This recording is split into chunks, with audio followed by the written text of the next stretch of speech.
नमस्कार, लवकुश कुमार पांडे और आप देख रहे हैं दैनिक सोचे। हम आए हुए हैं पटना में, जहां पर देखे होंगे कि आज से कुछ दिन पहले एक बाबा बागेश्वर धीरेन्द्र कृष्ण शास्त्री जी का एक बयान वायरल हो रहा था। उसको लेकर के बहुत सारे लोग जो है सो अफवाह बातें भी कर रहे थे और बहुत सारे लोग जब इस प्रकार की जब उनका विरोध किए तो उसको लेकर के बहुत सारे सनातन के लोग भी विरोध कर रहे थे। लेकिन आज दोनों लोग मेरे साथ में, एक तरफ से सनातनी लोग भी मेरे साथ हैं जो जय श्री राम दल से लोग हैं, और एक तरफ खुशबू जी भी हैं जो कि बाबा को लेकर के बहुत सारे कुछ बोली थी कि बाबा ने बयान गलत दिया है। आज हम लोग ये दोनों लोगों से जानने का प्रयास करेंगे कि आखिर जो खुशबू जी ने जो बयान दिया था उस बयान में क्या था, और जो ये लोग आज जो बोलने के लिए आए हैं, क्योंकि ये लोग इनके ऊपर ब्लेम लगाते हैं और ये जो है इन लोग के ऊपर ब्लेम लगाते हैं। सबसे पहले खुशबू जी हम आप ही से बात करेंगे। सबसे पहला चीज था कि जो आपने बाबा को लेकर के जो बोला था कि नहीं ये जो खाली प्लॉट वाली जो बात थी इसको लेकर के आपने बाबा के लिए कुछ अपशब्द बोला था, लेकिन जो सनातनी लोग हैं उन लोगों का कहना है कि नहीं आपने गलत बोला था। तो आपने आखिर क्या सोच के बोला कि नहीं ये बाबा ने गलत बोला? देखिए, सबसे पहले शायद जो लोग ये बयान नहीं सुने हैं, जो लोग ये बयान नहीं सुने हैं कि धीरेन्द्र शास्त्री ने क्या बयान दिया है, एक बार हम उस बयान को दोहराना चाहेंगे। धीरेन्द्र शास्त्री का बयान ये था कि हमारे सनातन धर्म की महिलाएं जो गले में विवाहित महिलाएं जो गले में मंगलसूत्र पहनती है और मांग में सिंदूर लगाती है, नहीं लगाती है, समझो वो खाली प्लॉट है। मतलब विवाहित महिलाओं का पहचान है गले में मंगलसूत्र होना और मांग में सिंदूर होना। अगर गले में मंगलसूत्र नहीं है और मांग में सिंदूर नहीं है तो हम समझते हैं कि वो खाली प्लॉट है भाई, हम उसका रजिस्ट्री कर सकते हैं। ये उनका बयान था। तो हमने उनसे पूछा था कि विवाहित महिलाओं का पहचान तो आपने बता दिया, लेकिन आपने ये क्यों नहीं कहा कि अविवाहित महिलाओं का पहचान क्या है? और अगर आपने अविवाहित महिलाओं का पहचान नहीं बताया तो इनडायरेक्टली आपका कहना है कि विवाहित महिलाओं का ये पहचान है, बाकी अविवाहित महिलाएं यानी हमारे भारत देश की जितनी कुंवारी कन्याएं हैं वो क्या है, खाली प्लॉट है। दूसरी बात, जो विवाहित भी है किसी कारण बस उनके पति का देहांत हो गया है, जिसमें हमारे सेना की पत्नियां भी हैं, जिसमें हमारे घर की भी बहुत सारी ऐसी महिलाएं हैं जिनका पति का किसी कारण बस देहांत हो गया, जो विधवा हो गई हैं, ना वो सिंदूर लगा सकती हैं और ना ही वो मंगलसूत्र पहन सकती है, तो क्या हम उसको खाली प्लॉट से संबोधित कर सकते हैं? और अगर बात कुंवारी बेटियों को लेकर, तो क्या हम उसको खाली प्लॉट से संबोधित कर सकते हैं? अगर हमारे सामने कोई आए और हमें खाली प्लॉट से संबोधित करे तो उसका सम्मान हम जूता से करेंगे, इसमें कहीं से दो राय नहीं है। और हमारे पीछे लेकिन आपने बाबा को जो जूता बोला था, जूता, क्योंकि उनको पूरे बिहार के ही नहीं पूरे भारत के लोग जो है सो उनको बहुत ही रिस्पेक्ट देते हैं, इज्जत देते हैं। आखिर हो सकता है कि उनका कहने का कुछ और मकसद होगा। ये बहुत सारे लोग हैं, इन लोगों से उनका कहने का इंटेंशन ये था कि जो लड़कियां शादीशुदा है, जिनकी शादी हो रखी है, वो अगर सिंदूर नहीं लगाते हैं तो उनके बारे में उन्होंने एक मिनट के लिए अगर हम बात कर ले, हिंदू धर्म की भी महिलाएं जो शादीशुदा हैं और सिंदूर नहीं लगाती है, इसका अधिकार किसने दिया आपको? आप उसको खाली प्लॉट से संबोधित कर सकते हैं। बहुत सारी ऐसी पढ़ी लिखी महिलाएं आज की डेट में हैं जो वेस्टर्न कल्चर को अपनाने में विश्वास रखती हैं। हमारा देश, पहले लोग, हमारे पिताजी धोती कुर्ता पहनते थे, दादाजी, और आज हमारे पापा चाचा जींस शर्ट पहनते हैं। हम लड़कियां पहले सूट और साड़ियां में नजर आती थी, आज हम लड़कियां बदल के अपना ड्रेस जींस और टॉप पहनने लगे हैं। धीरे धीरे हम लोग वेस्टर्न कल्चर को अपना रहे हैं। हम ही नहीं, पूरा भारतवर्ष का ये घटना है। आप भी एक पत्रकार हैं, आप भी वेस्टर्न कल्चर को कहीं ना कहीं अपना रही हैं और इस बात में कहीं से भी कोई दो राय नहीं है। तो फिर हमें किसी को खाली प्लॉट कहने का अधिकार, उसको धीरेन्द्र शास्त्री को किसी को खाली प्लॉट कहने का अधिकार किसने दिया? आपको जूता से मारने का अधिकार किसने दिया है? आपको हाँ बताइए, बोलिए। अगर हमारे देखिए, हम बता रहे हैं कि सिंपल बात है, लोग को यहाँ शास्त्रीय लोकप्रियता चाहिए, अपना चेहरा को फेमस करना चाहिए। मनीष कश्यप का अपना चेहरा पूरे हिंदुस्तान का युवा आइकॉन का बन गया है ना, कि हर लोग चाह रहे हैं ना कि हमारे साथ जहां भी जाएं हजारों के संख्या में लोग सेल्फी लेने के लिए तैयार हो जाएं। सबसे बड़ा बात है कि जो बढ़िया काम करेंगे उनके पक्ष में बोलने वाले, दिखाने वाले कोई नहीं है। अगर कोई थोड़ा सा टंग स्लिप भी होता है तो हो जाए तो उनको पर जूता से मारेंगे, जूता के माला पहनाएंगे, जबकि शक्ति उनको उनके पास जाने का नहीं है। उनको जेड सुरक्षा मिला है, इस चीज़ को मानना होगा। बिहार के एक विधायक होता है,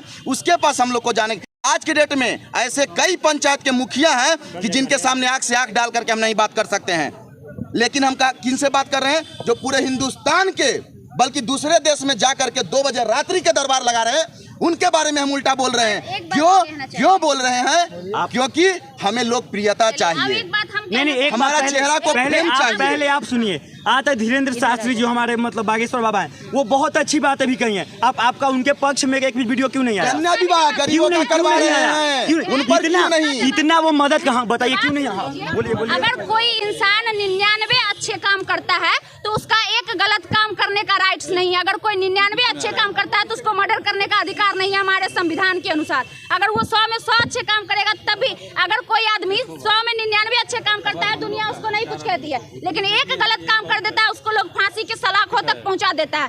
अगर कोई इंसान अच्छा काम कर रहा है, हमने इस बात में शायद कुछ लोग हमारे आधा स्टेटमेंट सुने होंगे और कुछ अन्य स्टेटमेंट नहीं सुने होंगे। हमने कहा कि वो हिंदू धर्म के प्रचारक हैं, इससे भी हमें कोई आपत्ति नहीं है। वो हिंदू धर्म का बढ़ावा करे, भक्ति का प्रचार करे, इससे भी हमें कोई आपत्ति नहीं है। हमें सिर्फ और सिर्फ आपत्ति इससे है कि उन्होंने हमारे देश की महिलाओं का अपमान किया, जिसके बदले में हमने उनसे ये बात कही। और दूसरी बात, महिलाओं का अपमान करना भी हमारे संविधान में कानूनन जुर्म है। धारा 354 डी के तहत उन पे कार्रवाई हो सकती है जो महिलाओं पर अभद्र टिप्पणियां करे। एक मिनट, बाबा है वो अपने जगह जिनको उनको मानते हैं, डजंट मैटर। हम नहीं मानते हैं, उनकी इच्छा वो मान सकते हैं। हमने किसी को मानने के लिए मना नहीं किया, आप मान सकते हैं, लेकिन आपका कोई अधिकार नहीं है महिलाओं पर अभद्र टिप्पणी बाबा को मानिए न मानिए उससे हमको कोई फर्क नहीं पड़ता, लेकिन अगर सनातन धर्म को आप नहीं मानती है तो आप दूसरे धर्म में परिवर्तन हो जाइए। मेरे सनातन धर्म के बारे में ये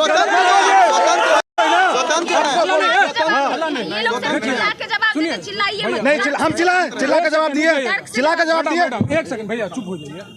ये धर्म माने ना माने हाँ, ये इनका आजादी। हाँ बिल्कुल, अपना आजादी है, लेकिन हाँ, आप हमारे धर्म के विरुद्ध नहीं एक वर्ड नहीं बोल सकते। अगर आपको बोलने का अधिकार है मैडम, कोई कानून आप अधिकार धर्म परिवर्तन कर लीजिए, हमको उससे कोई मतलब नहीं है। एक सेकंड आप रुक जाइए, आप रुक जाइए। आप ही को अधिकार है पूरा बात बोलने का, पूरा बात सुनने का अधिकार आपको नहीं है। आपने सुनिए, पहले शांत रहिए, रुकिए। बागेश्वर 3 लोग नहीं, शेर अकेले नहीं होता है। अगर आप शेर है तो अकेले लड़िए। हाँ तो लड़िए यहाँ पे। बोल रहे हैं कि कानूनी सच्चाई प्रक्रिया है, धारा इतना लगता है, धारा इतना लगाइए ना, काहे के लिए वीडियो में ले बटोर रहे हैं? उनका जुबान तब बंद हो जाता है ना, इतना डिबेट कर रहे हैं ना, हाँ। अभी जुबान बंद है ना। स्टालिन जो है वो उस तरह का विवादित बयान दिया है, ये बोलेंगी कुछ नहीं बोलेंगी इनके, नहीं इनके जुबान में नहीं निकलेगा ये चीज। ये तब निकलेंगी जब इन पे सवाल किया जाएगा, तब जाकर। एक सेकंड रुक जाइए, एक सेकंड रुक जाइए, आप हमको बोले। आपने एक जवाब दे सकते हैं। पहले आपका जवाब हम देंगे महिलाओं पे। पहले महिलाओं पे सुन लीजिए, आप महिला पे सुन लीजिए। आप भी उंगली नीचे कीजिए, आप उंगली नीचे। आप क्या, ये भारत के प्रधानमंत्री हो? आपका हर वीडियो में उंगली ऊपर आता है क्या? आप भारत के प्रधानमंत्री हो रही है क्या? पहले सुनिए, पहले सुनिए। देखिए, सबसे बदतमीजी कोई नहीं कर रहा है, बदतमीजी कोई नहीं कर रहा है, बदतमीजी नहीं कोई कर रहा है। गलत बात मत बोलिए, गलत बात मत बोलिए, बदतमीजी कोई नहीं। आराम से चलिए। देखिए, बागेश्वर बाबा ने महिलाओं के लिए खाली प्लॉट बोला या नहीं बोला वो हम नहीं जानते हैं। अगर बोले तो इनका मानना है कि बागेश्वर बाबा ने गलत बोला, महिलाओं के खिलाफ बोलने पर इस प्रकार का कानूनी अपराध होता है। मैं इनसे पूछ रहा तो गए क्या FIR किए? FIR आप किए हैं बागेश्वर बाबा पे? नहीं, पहले बात मत आप पूछिए। आप क्या क्यों नहीं संविधान, क्या संविधान आपको जूता से मारने? ये सिर्फ सुन लीजिए, रीजन सुन लीजिए आप। ये सिर्फ और सिर्फ सस्ती लोकप्रियता प्राप्त करने के लिए कि ये किसका अधिकार है कि बागेश्वर बाबा को बिहार आने से रोक देगा? उसमें आपकी मुंह क्यों नहीं खुला था? बागेश्वर फिर जो रोकने के लिए बोला था उसको क्यों नहीं आप जवाब दिए? और क्यों नहीं जवाब दिए? आप बोले हैं कि गया में हम जूता के माला पहनाएंगे, आप बागेश्वर बाबा को। फिर गलत सुन रहे हैं। नहीं, गलत बात नहीं बोली है ना, बोली है ना, आप लोग बोलिए ना भाई, बोले हैं कि नहीं बोले हैं? सब लोग सुन लीजिए। हमने मणिपुर के मुख्यमंत्री को सुन लीजिए। राजस्थान के मुख्यमंत्री साहब को इतना प्रेम क्यों है? राजस्थान के मुख्यमंत्री से इतना प्रेम क्यों है? जवाब सुनते हैं, ये लोग ने चिल्लाना, यही आदत आप लोग का खराब है। अभी आपसे पहले हमने 3 लोगों को स्टालिन के बेटे पे इंटरव्यू दिया है। कहाँ गए देवराज? हमने अभी स्टालिन के बेटे को गलत कहा, इंटरव्यू दिया। पहला प्रमाण, 1 मिनट, 1 मिनट। दूसरा प्रमाण, दूसरा प्रमाण। आप किसी को रोक सकते हैं? भागवा लपेट करके, भागवा, अरे भागवा लपेट के जा परी, हर एतबार के 400 लोग को भोजन कराते हैं, ये लोग को भोजन कराते हैं, ये लोग को भोजन कराते हैं, भागवा लपेट के, भागवा लपेट के भोजन करवाते हैं आप 400 लोगों का। श्री राम का नाम तो भोजन 400 लोगों का करवाते कि नहीं भैया? 3.5 साल से क्या बात कर रहे हैं? सबको आप गलत नहीं बोल सकते हैं, सब भगवाधारी को आप गलत नहीं बोल सकते हैं। जो भगवा लपेट करके चंदन टीका करके आप सबके साथ छेड़खानी कर रहा है उसको गलत बोलिए, सबको नहीं बोल सकते हैं। पूरी बात हम सुन रहे हैं।